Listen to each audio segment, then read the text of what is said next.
Hi aspirants, already మన ఛానల్లో 5th class DSC సైన్స్లో భాగంగా ఈవీఎస్ 5th క్లాస్లో ఉన్న ప్రతి చాప్టర్ కూడా టెక్స్ట్ బుక్లో ఏ విధంగా అయితే మెన్షన్ చేశాడో ఈచ్ అండ్ ఎవ్రీ పాయింట్, అంటే డిఎస్సికి ఏ విధంగా ప్రిపేర్ కావాలి అని చెప్పేసి ఈచ్ అండ్ ఎవ్రీ పాయింట్ కూడా ఒక్క పాయింట్ కూడా స్కిప్ చేయకుండా ఎక్స్ప్లెయిన్ చేయడం జరిగింది, ప్రతి చాప్టర్ కూడా. సో ఎవరైనా చూడని వాళ్ళు ఉంటే నా ఛానల్లోకి వెళ్ళి చూడండి, డెఫినెట్గా కంటెంట్ అనేది మీకు యూజ్ అవుతుంది. ఇప్పుడు ఏంటి అంటే ఈరోజు నుంచి మనకు 2024లో డిఎస్సి జరిగింది.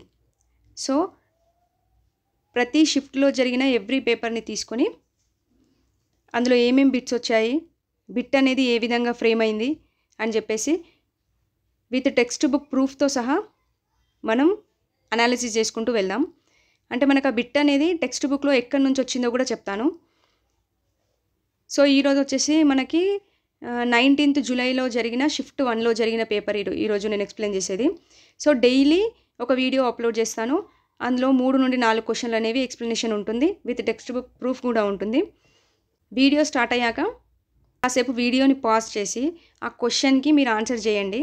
చేసిన తర్వాత నేను ప్రూఫ్ ఇస్తాను కదా, text book proof and answer, అది చూసుకోండి. ఓకే, అయితే 19th జూలైలో జరిగిన నేను సైన్స్ తీసుకున్నాను.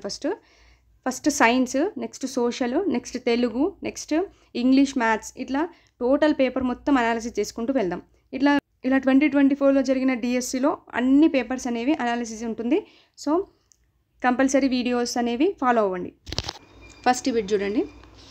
క్రింది ఏ దారాలని మిశ్రణం చేయడం వల్ల టెరికాట్ను తయారు చేస్తారు? ఏమిచ్చిన ఆప్షన్స్? టెర్లిన్ మరియు పత్తి, టెర్లిన్ మరియు ఉన్ని, అక్రలిక్ మరియు ఉన్ని, నైలాన్ మరియు పత్తి. ఇది వచ్చేసి మనకి ఏ క్లాస్ నుంచి పడింది, ఏ టెక్స్ట్ బుక్లో ఉందో చూద్దాము.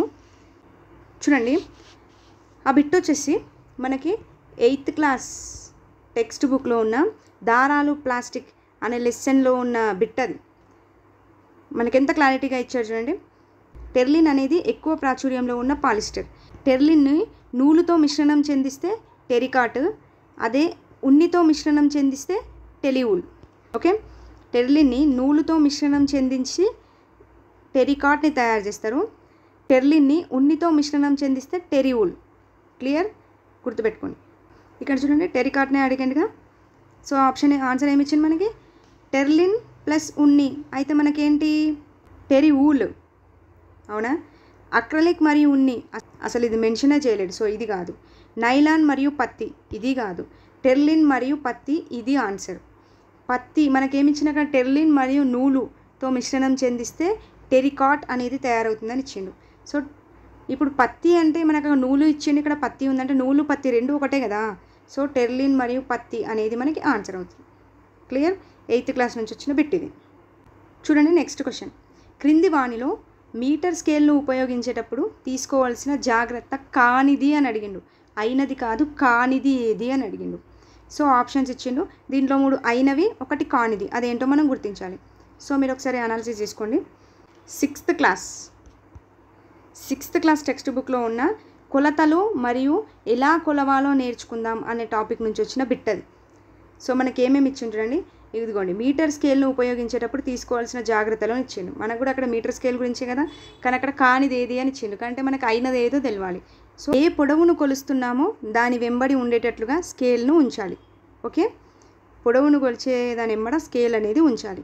స్కేలుపై 0ను సూచించే బిందువు ఉంటుంది కదా, ఆ బిందువు ఖచ్చితంగా కొలవలసిన పొడవు ఉంటుంది కదా, ఆ పొడవు యొక్క మొదటి బిందువుతో కలిసేలా స్కేల్ను ఉంచాలి. ఓకే, నెక్స్ట్ ఏమిచ్చిండు? మన కన్ను స్కేలుపై ఏ బిందువు నుంచి మనం కొలతను తీసుకుంటున్నామో ఆ బిందువుకు నిటారుగా ఉండాలి. ఓకే, నిటారుగా ఉండాలి. నెక్స్ట్, స్కేలు చివరి భాగాలు విరిగిపోయి కానీ అరిగిపోయి కానీ ఉండకుండా చూసుకోవాలి. నెక్స్ట్, ఖచ్చితత్వం కోసం ఏ వస్తువు పొడవైనా 2 కంటే ఎక్కువ సార్లు కొలిచి దాని సరాసరిని తీసుకోవాలి. ఓకే, ఇది. సో ఇప్పుడు క్వశ్చన్ చూద్దాం. ఇప్పుడు చూసారు కదా 5, ఆ పాయింట్స్ ఇందులో ఉంటాయి, కానిదేదో చూసుకోండి. స్కేలు చివరి భాగాలు విరిగిపోయి కానీ అరిగిపోయి కానీ ఉండకూడదు.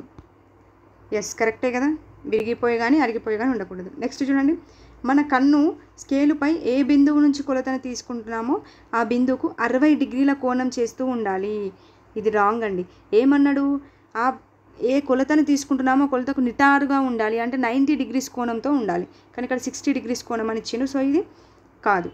నెక్స్ట్, స్కేలుపై సున్నాను సూచించే బిందువు ఖచ్చితంగా కొలవలసిన పొడవు మొదటి బిందువుతో ఏకీభవించేలా ఉండాలి. కరెక్టే కదా.